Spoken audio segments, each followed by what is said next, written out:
नमस्कार दोस्तों, स्वागत है आपका अपना ही यूट्यूब चैनल टुडे एग्जाम पर। दोस्तों आज है आपका 18 मई 2023 और आज आपका एमटीएस का एग्ज़ाम था। थर्ड शिफ्ट की भी एग्ज़ाम समाप्त हो गई है।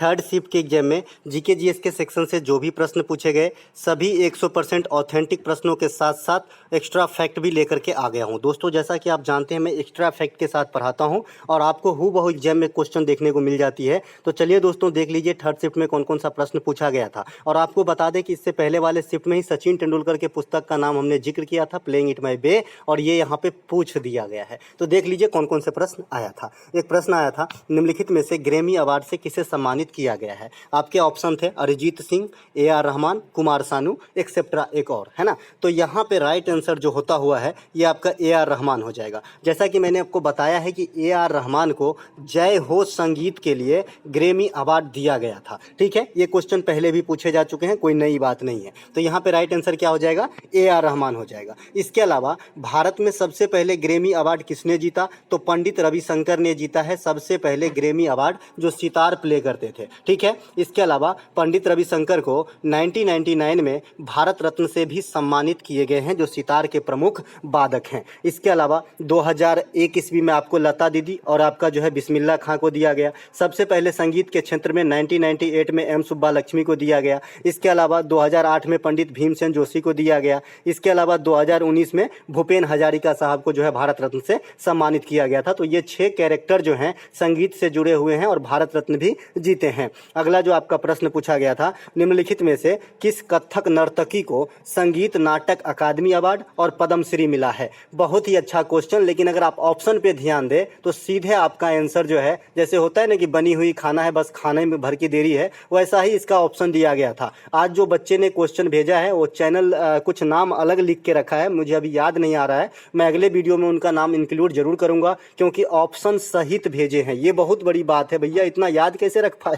है ना। तो ये जो है जो आपका संगीत नाटक अकादमी और पद्मश्री दोनों मिला है। ये आपका सितारा देवी ऑप्शन में था, हेमा मालिनी था और श्री देवी था। तो इसमें से राइट आंसर जो हो जाएगा सितारा देवी हो जाएगा। जैसा कि आप जानते हैं कि सितारा देवी कथक से संबंधित है। बात करें हेमा मालिनी का तो ये तो कथक से संबंधित ही नहीं है ना। तो ये कहाँ से आंसर होगा, श्री देवी भी कथक से संबंधित नहीं है। तो हेमा मालिनी श्री देवी तो ऐसे ही आउट हो गए, तो बच गया आपका सितारा देवी। तो सितारा देवी राइट आंसर इस क्वेश्चन के लिए हो जाता। सितारा देवी कथक के प्रमुख नृत्यांगना है। और कथक कहाँ का नृत्य है, तो ये उत्तर भारत का प्रमुख शास्त्रीय नृत्य है। इसके अलावा लच्छू महाराज, पंडित बिरजू महाराज, अच्छन महाराज, बिंदादीन महाराज, ये सभी के सभी जो हैं कथक से संबंधित है। वैसे भी आपको मैंने बता रखा है कि भाई याद है तो बहुत अच्छा, नहीं याद है तो जो महाराज सरनेम है ये आपको कथक से अटैच कर देना है। जो रेड्डी सरनेम है इसे कुचिपुड़ी से अटैच कर देना है। जो सिंह सरनेम है इसे मणिपुरी से अटैच कर देना है। जो झावेरी बहन है इसे भी मणिपुरी से अटैच कर देना है। तो ये आपको जब याद नहीं रहे तब ये बात हमारा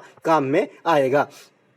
इसके अलावा एक प्रश्न आपसे पूछा गया है कि 1600 के चार्टर एक्ट के समय ब्रिटेन की महारानी कौन थी। देखिए ये क्वेश्चन काफ़ी अच्छा, मुझे पसंदीदा क्वेश्चन लगा कि आपसे थोड़ा सा ज्ञान टटोलवाना चाहता है कि आप जानकारी रखते भी हो या नहीं। तो जब 1600 के चार्टर एक्ट हुआ था तो एलिजाबेथ जो है, एलिजाबेथ प्रथम ब्रिटेन की महारानी थी। तो ये आपका राइट आंसर हो जाएगा। ठीक है, अभी अभी जो ब्रिटेन की महारानी की मृत्यु हुई है ये एलिजाबेथ सेकेंड थी। ठीक है, जैसे कि अभी आप जानते हैं। और चार्ल्स तृतीय जो है अभी ब्रिटेन के राजा हैं। कौन है, चार्ल्स तृतीय जो है ब्रिटेन के राजा बने हैं, अभी महारानी कोई नहीं है। ठीक है, तो ये बात भी ध्यान रखेंगे। इसके अलावा जो इस फॉर्म में एक क्वेश्चन आपसे पूछा जाता है कि भाई पिट्स इंडिया एक्ट कब लागू हुआ था। तो पिट्स इंडिया एक्ट जो है ये आपका 1784 ईस्वी में आया था। तो ये बात भी आपको ध्यान रखना है जिनका भी एग्जाम किसी भी चीज़ का हो। और कल से मैं आपका CGL का जो है क्लास लगातार रनिंग में ला दूंगा, है ना। कल से जो है CGL की क्लास स्टार्ट हो जाएगी। तो जिनको CGL,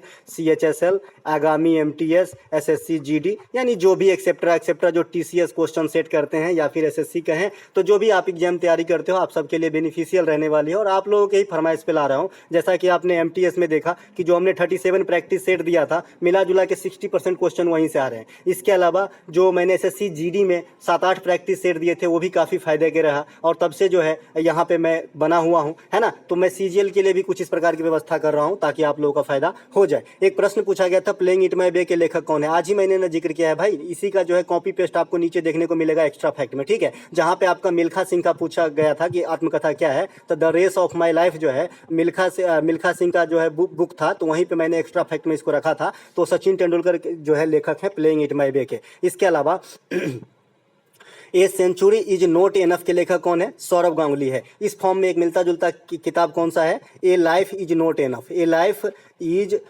नॉट एनफ, एक जिंदगी काफ़ी नहीं है, है ना। तो इसके लेखक नटवर सिंह है ना। तो ये बात भी ध्यान रखेंगे, नटवर सिंह जो है कांग्रेसी नेता है। इसके अलावा नो स्पिन सेन वार्न का है, वही सेम है जो मैंने एक्स्ट्रा फैक्ट बताया था। The test of my life Yuvraj Singh के हैं, जब उनको कैंसर हुआ था। 281 एंड बियॉन्ड बीवीएस लक्ष्मण का है, जब ऑस्ट्रेलिया के खिलाफ 281 रन टेस्ट क्रिकेट में मारे थे, जो बीवीएस लक्ष्मण का हाईएस्ट स्कोर भी है। इसके अलावा वनडे वंडर्स के लेखक सुनील गावस्कर हैं। तो आने वाले शिफ्ट के लिए ये किताब सब जरूर याद रखें, है ना। इसके अलावा सुरेश रैना का एक किताब काफ़ी फेमस हुआ, जैसा कि आप जानते हैं कि पिछले आईपीएल में सुरेश रैना को किसी ने सेलेक्ट नहीं किया, तब सुरेश रैना ने अपना एक किताब रिलीज पहले ही करवा लिया था हालांकि, है ना। तो इससे लेके इनके किताब ज़्यादा फेमस हो गए, क्योंकि भाई जो इससे ज़्यादा बूढ़े खिलाड़ी को जो है जगह दिया गया। सुरेश रैना तभी भी फॉर्म में था, फिर भी इसे सेलेक्ट नहीं किया गया। तो बिलीव नामक किताब जो है इनकी आत्मकथा है सुरेश रैना का, तो ये बात भी आपको ध्यान रखना है। इसके अलावा एक प्रश्न पूछा गया था कि मोहम्मद गोरी को पृथ्वीराज चौहान तृतीय ने कब हराया, ठीक है। तो मोहम्मद गोरी को पृथ्वीराज चौहान तृतीय ने 1191 के युद्ध में,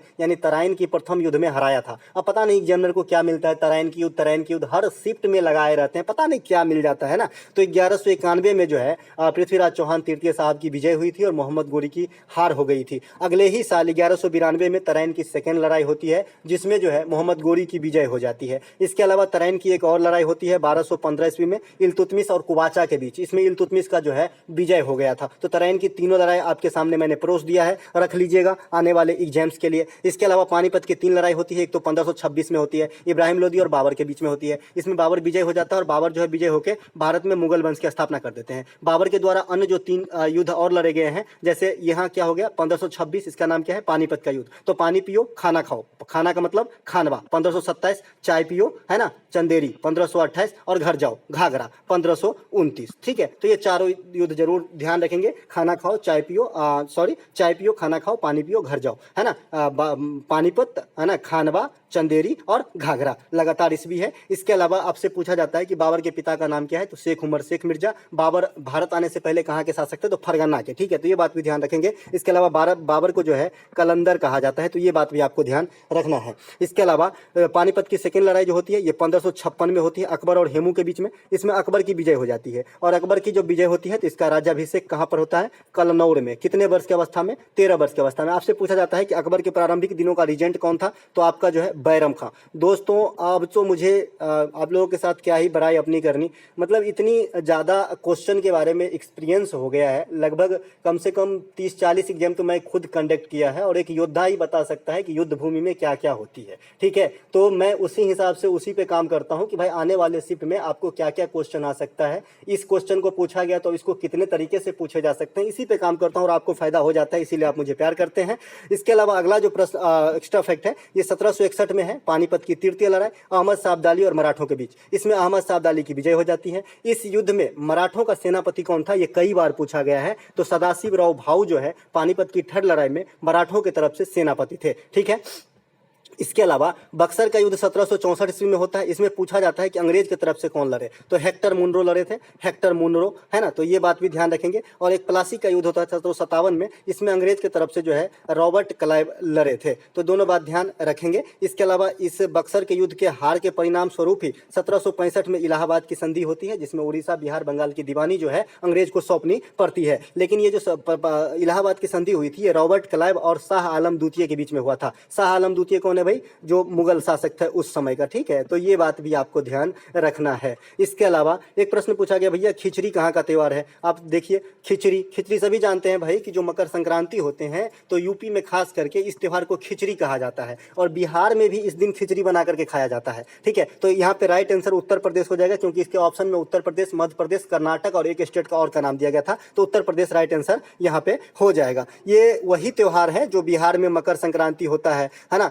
गुजरात में उत्तरायण होता है ना, पंजाब में लोहड़ी वगैरह हो जाता है। तो ये वही त्यौहार है, इसी का जो है अलग अलग जगह पर, तमिलनाडु के अंदर पोंगल हो जाता है। पोंगल ध्यान रखेंगे, पोंगल तमिलनाडु के अंदर मकर संक्रांति पर मनाए जाने वाली त्यौहार है। और तमिलनाडु के अंदर जो पोतांडु है ये नववर्ष त्यौहार है, जो तिला संक्रांति होता है जिसे हम मकर माफ कीजिएगा, ये जो है नववर्ष वाला त्यौहार है पोतांडु तमिलनाडु में। और ये जो आपका ये जो खिचड़ी वाला त्यौहार है ये पोंगल है। ठीक है, अलग अलग जगह पे अलग अलग नाम हो जाता है। यहाँ पे आपको नीचे जो है सीट दिख ही रहा होगा, थोड़ा सा अनबैलेंस्ड हो गया है, मैं बताता हूँ कहाँ पे क्या कहा जाता है। एक प्रश्न पूछा गया था कि शतरंज के खेल में कितने सफ़ेद घर होते हैं। देखिए भैया, सब शतरंज के खेल जो है इस प्रकार के होते हैं, इसमें 64 घर होते हैं, जिसमें से तो 32 सफ़ेद होता है और 32 ब्लैक या ब्राउन रंग का होता है। ठीक है, तो यहाँ पे सफ़ेद घर का पूछा गया था, तो आपका 32 राइट आंसर हो जाएगा। ठीक है, इसके अलावा शतरंज में कुल कितने घर होते हैं, तो 64 घर होते हैं, जिसमें 32 सफ़ेद और 32 काला होता है। शहनाई में कुल कितने छिद्र होते हैं आने वाले शिफ्ट के लिए, तो शहनाई में जो है ये आपका 7 छिद्र बना होता है। ठीक है, तो ये बात भी आपको ध्यान रखना है।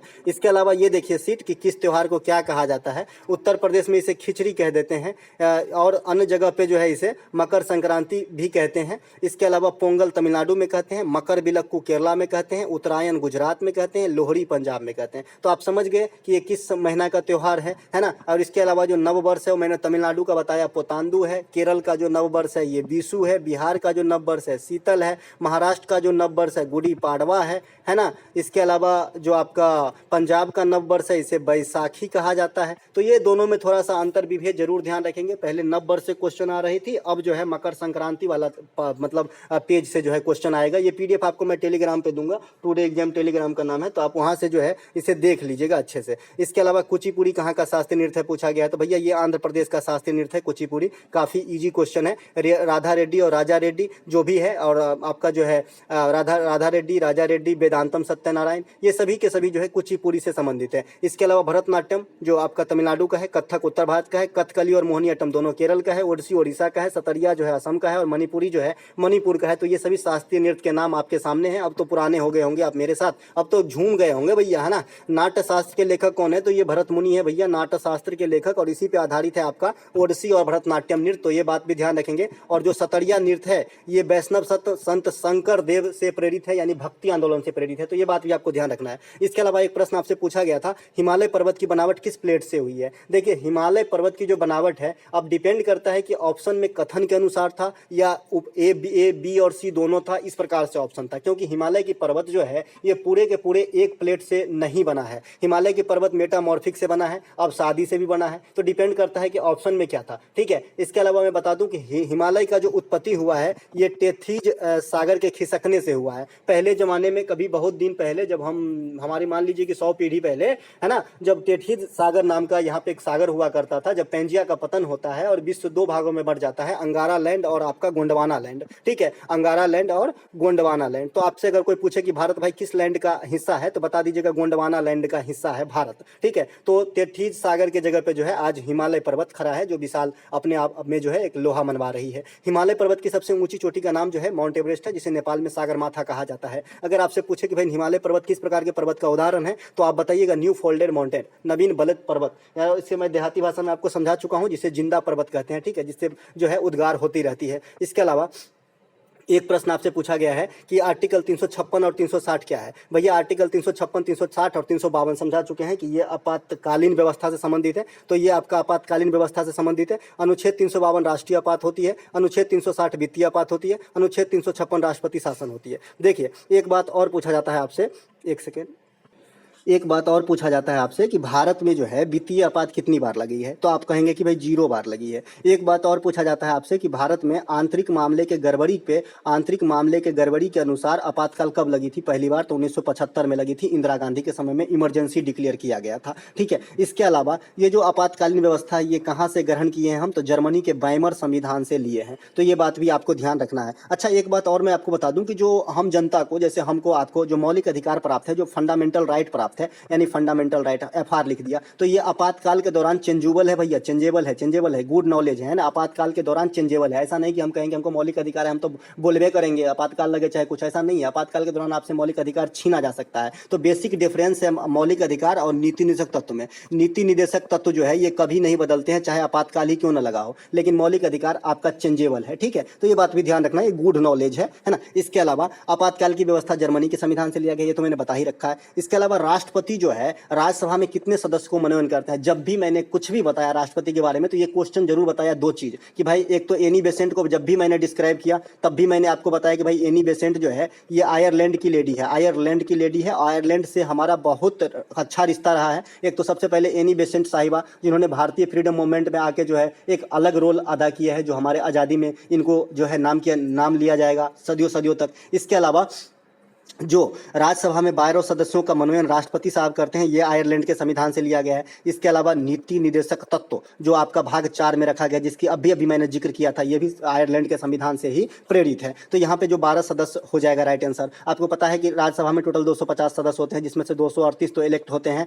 और 12 जो है राष्ट्रपति के द्वारा मनोनयन किए जाते हैं। तो ये 12 राइट आंसर हो जाता। यही चीज़ यहाँ पे लिखा है। राज्यसभा जो है ये अपर सदन होता है और लोकसभा जो निम्न सदन होता है। अगर आपसे कोई पूछे कि भारत का संसद किस किस से मिलकर बना होता है, तो भैया राज्यसभा, लोकसभा और प्रेसिडेंट, इन तीनों से मिलकर भारतीय संसद का निर्माण होता है। इसके अलावा राज्यसभा का जो कार्यकाल होता है ये परमानेंट होता है, अस्थायी होता है।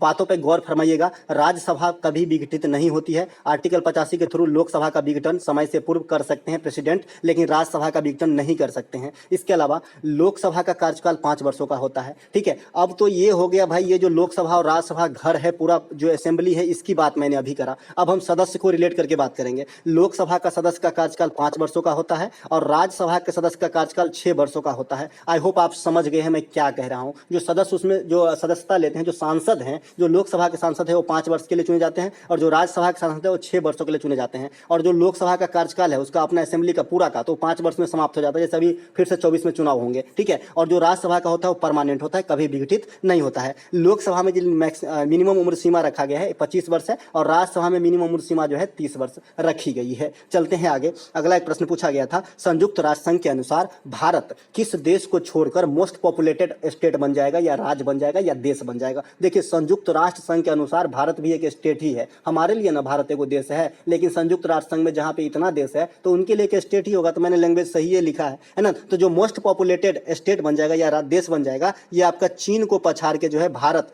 सबसे ज्यादा पॉपुलेटेड स्टेट बन गया है वर्तमान में। इन्होंने एक रिपोर्ट प्रकाशित किया है, इसमें भारत की जनसंख्या जो है 142.5 करोड़ बताया है, ठीक है, जो मोस्ट पॉपुलेटेड हो जाएगा चाइना को पछाड़ के। इसके अलावा संयुक्त राष्ट्र संघ की मुख्यालय कहाँ है दोस्तों, तो ये आपका जो है न्यूयॉर्क में है। कहाँ पे है, न्यूयॉर्क में है, ठीक है। संयुक्त राष्ट्र संघ के सभी अंक जो है न्यूयॉर्क में ही है, लेकिन एगो जो अंतर्राष्ट्रीय न्यायालय है, इसका मुख्यालय द हेग नीदरलैंड में है। आप जानते हैं दोस्तों मेरे पास पेन नहीं है, पेन खराब हो गया है, इसीलिए अच्छे से नहीं लिख पा रहा हूँ। डोंट वरी, कल पेन आ जाएगी, कल से फिर वही रंग में नजर आएंगे, है ना। एलिफेंटा का गुफा कहाँ स्थित है, आज ही जिक्र किया था। एलिफेंटा का पास कहेगा ना, एलिफेंटा पास कहेगा ना, पास मतलब दर्रा टाइप से होता है, तो ये आपका श्रीलंका के अंदर हो जाता है। लेकिन Elephanta, Ajanta, Mahabaleshwar, gateway of India, ये सभी के सभी कहाँ है भैया, महाराष्ट्र के अंदर है, ठीक है। इसके अलावा एलिफेंटा का गुफा, अजंता का गुफा, गेटवे ऑफ इंडिया, महाबलेश्वर ये वही महाबलेश्वर है जहां से कृष्णा नदी की उद्गम होती है, तो ये बात भी ध्यान रखेंगे। तो ये सभी के सभी कहाँ पे है, महाराष्ट्र में है। आपसे पूछा जाता है गेटवे ऑफ इंडिया की स्थापना कब हुई थी, तो 1911 बताइएगा, ठीक है। इसके अलावा एक इंडिया गेट है, तो कंफ्यूजन बिल्कुल नहीं मांगता है। इंडिया गेट जो है ये दिल्ली में है, इंडिया गेट, और गेटवे ऑफ इंडिया जो है ये आपका है मुंबई के अंदर। अजंता और एलोरा की गुफाओं को संरक्षण कौन प्रदान किए थे भैया, राष्ट्रकूट शासक ने प्रदान किया था। आपको मैं बता दूं कि जो अजंता की गुफा है इसमें टोटल कितने गुफा हो जाएंगे, केव तो 30 गुफा बताइएगा। इसके अलावा एलिफेंटा पास जो है, फिर से मैंने यहाँ पे लिख लिया है, एलिफेंटा पास का मतलब दर्रा टाइप से, तो ये श्रीलंका के अंदर स्थित है, ठीक है। इसके अलावा भारत और श्रीलंका को मन्नार की खाड़ी अलग करता है, भारत और श्रीलंका को पाक जलडमरू मध्य अलग करता है, भारत और श्रीलंका को राम सेतु अलग करता है, भारत और श्रीलंका को एडम ब्रिज अलग करता है। तो ये सभी बातों को ध्यान रखेंगे। इसके अलावा कन्नौज के युद्ध में शेरशाह ने किसे हराया था। अब देखिए युद्ध से 2 क्वेश्चन पूछ रहा है, तो कन्नौज के युद्ध में आज ही चर्च किया ना भैया 1540 में, क्योंकि इसलिए चर्च करना जरूरी है। हुमायूं को मुगल वंश में अभागा शासक कहा गया है, क्योंकि ये जो है हमेशा पराजय का ही सामना किया है। तो इसे शेरशाह सूरी ने 1540 में हरा दिया था कन्नौज के युद्ध में। उससे 1 साल पहले जो है चौसा का युद्ध होता है या बिलग्राम का युद्ध होता है 1539 में, इसमें भी शेरशाह सूरी को हरा दिया था। तो दोनों बात ध्यान रखेंगे। अच्छा, बिलग्राम का 1540 में हो जाएगा, चौसा का 1539 में हो जाएगा, ठीक है। इसके अलावा ये अपदस्थ हो गए थे और बीच में जो है सूर्यवंश की स्थापना कर लिए थे। कौन? शेरशाह सूरी, जो काफी दिनों तक रहा। ठीक है, इसके अलावा सूर्यवंश के संस्थापक शेरशाह सूरी हो गया। इसका मकबरा कहाँ है पूछा जाता है, तो सासाराम बिहार में है। और शेरशाह सूरी का जो ओरिजिनल नाम है ये फरीद खान था, तो ये बात भी आपको ध्यान रखना है। इसके अलावा एक प्रश्न पूछा गया है कि सचिन तेंदुलकर को पद्म पुरस्कार कब मिला। देखिए एक बच्चा तो बता रहा है भाई पद्म पुरस्कार कब मिला, एक बच्चा बता रहा है भाई सचिन तेंदुलकर भारत रत्न कब मिला। खैर दोनों मिला। भारत रत्न वाला तो मैं बता चुका हूं, लेकिन पद्म वाला नहीं बताया था। ठीक है, देखिए भारत रत्न मिला है 2014 में। जिस ईयर में कैलाश सत्यार्थी को नोबेल पुरस्कार मिला है, उसी साल जो है सचिन तेंदुलकर को आपका भारत रत्न भी मिला है। ठीक है, इसके अलावा 1998 में पद्म श्री मिला था और 2008 में पद्म विभूषण दिया गया है किसे? सचिन तेंदुलकर को। ये अंतर्राष्ट्रीय क्रिकेट में सबसे ज्यादा रन बनाने वाले जो हैं पर्सन है और इसे क्रिकेट का भगवान कहा जाता है भैया, है ना। अगला प्रश्न, सेंसस 2011 जनगणना 2011 के अनुसार सबसे कम जनसंख्या घनत्व, तो आज ही ना चर्च किए हैं भैया हो, तो अरुणाचल प्रदेश है। कुछ और ले लीजिए, सबसे अधिक जनसंख्या यूपी, सबसे कम जनसंख्या सिक्किम, सबसे अधिक अर्बन पॉपुलेशन महाराष्ट्र, सबसे कम अर्बन पॉपुलेशन सिक्किम, सबसे अधिक जनसंख्या घनत्व बिहार, सबसे कम जनसंख्या घनत्व अरुणाचल प्रदेश, सबसे अधिक लिटरेसी रेट केरल, सबसे कम लिटरेसी रेट बिहार, सबसे अधिक लिंगानुपात केरल, सबसे कम लिंगानुपात हरियाणा, सबसे अधिक परसेंटेज के हिसाब से अर्बन पॉपुलेशन गोवा, है ना। तो ये सभी बातों को आपको ध्यान रखना है। फर्टिलिटी रेट की बात करेंगे 2011 में तो 2.2 था, है ना। दशकीय वृद्धि की बात करेंगे तो 17.64 था, है ना। टोटल साक्षरता की बात करेंगे तो 74.04% था। टोटल लिंगानुपात की बात करेंगे तो 943 था। टोटल जनसंख्या घनत्व की बात करेंगे तो 382 था। अब इससे बाहर मुझे नहीं लगता है कुछ पूछेगा, लेकिन जो फ्लो में मैं बोल पा रहा हूँ वही फ्लो आपको चाहिए। देखिए, है ना, यूं ही जय जयकार नहीं होती। अमिताभ बच्चन का एक कोट है भैया, इसे जरूर याद रखें, है ना। गलाना तो पड़ेगा शरीर को, है ना। शुरू में जो अभी आप ये आपका डिपॉजिट है, आप डिपॉजिट जैसा ही करोगे, जितना डालोगे उतने ही ज़्यादा इंटरेस्ट मिलेगा। तो मेरा ये कहना है कि जो भी बच्चे तैयारी करते हैं, थोड़ा सा 1 सेकेंड ले लेता हूँ, 5-10 सेकेंड, जो तैयारी करते हैं ना, तो अपना ठेका समझिए। ठेका जैसे ठेकेदार कैसे है कि 10 दिनों का काम जो है 5 दिनों में निपटाना चाहता है ताकि दूसरे जगह काम कर सके, है ना। सेम वैसे ही आपको सोचना है कि मैं कितना जल्दी निपटा लूँ, है ना, क्योंकि ये आपका ही बिजनेस है, आपका ठेका है भाई। आपका कितना जल्दी कर लेते हो उतना ज़्यादा फायदा में रहोगे, है ना। तो यहाँ पे एक ग्राफ है, आप देख सकते हैं, जो जनसंख्या घनत्व वाला है, सबसे ज़्यादा जनसंख्या घनत्व बिहार का है और सबसे कम जनसंख्या घनत्व आपका अरुणाचल प्रदेश का है। दूसरा सबसे कम जनसंख्या घनत्व जो है मिजोरम का है। तो ये बात भी आपको ध्यान रखना है। इसके अलावा एक प्रश्न पूछा गया था कि कैपिटल रिसिप्ट में क्या क्या शामिल होता है। अब डिपेंड करता है कि ऑप्शन जो है, ऑप्शन क्या क्या था। ठीक है, तो जो इसमें जो लेन मतलब कैपिटल रिसिप्ट का मतलब क्या होता है, कोई चीज़ बेचकर इसके एवज में कुछ, मतलब ऐसा, है ना। सरकारी संपत्ति के लिए खास करके ये यूज होता है कैपिटल रिसिप्ट। तो मुझे बताइएगा कि इसमें ऑप्शन क्या क्या था, तब मैं आपको आंसर जो है बता सकता हूँ। इसके अलावा एक आपका 1 वर्ड सब्स्टिट्यूशन पूछा था, टेम्पोररी अलायंस ऑफ 2 पर्सन और 2 पार्टीज इज कॉल्ड। तो इसमें ऑप्शन था फेडरेशन, कोलेशन। तो यहाँ पे कोलेशन हो जाएगा। फेडरेशन तो बेसिकली एक संघ होता है जो थोड़ा देर परमानेंट टाइप का होता है, तो यहाँ पे कोलेशन अच्छा लग रहा है, कोलेशन ही राइट आंसर हो जाएगी। तो दोस्तों ये थे आज के थर्ड शिफ्ट में आए सभी प्रश्नों के एनालिसिस। अगर आपको अच्छा लगा हो तो लाइक जरूर करें। मिलेंगे कि नए वीडियो में, तब तक के लिए जय हिंद। और ये पीडीएफ हमारे टेलीग्राम चैनल टुडे एग्जाम पे मिल जाएगी। कमेंट शिफ्ट वाला वीडियो जरूर देखें जिनको एग्जाम देना है ना।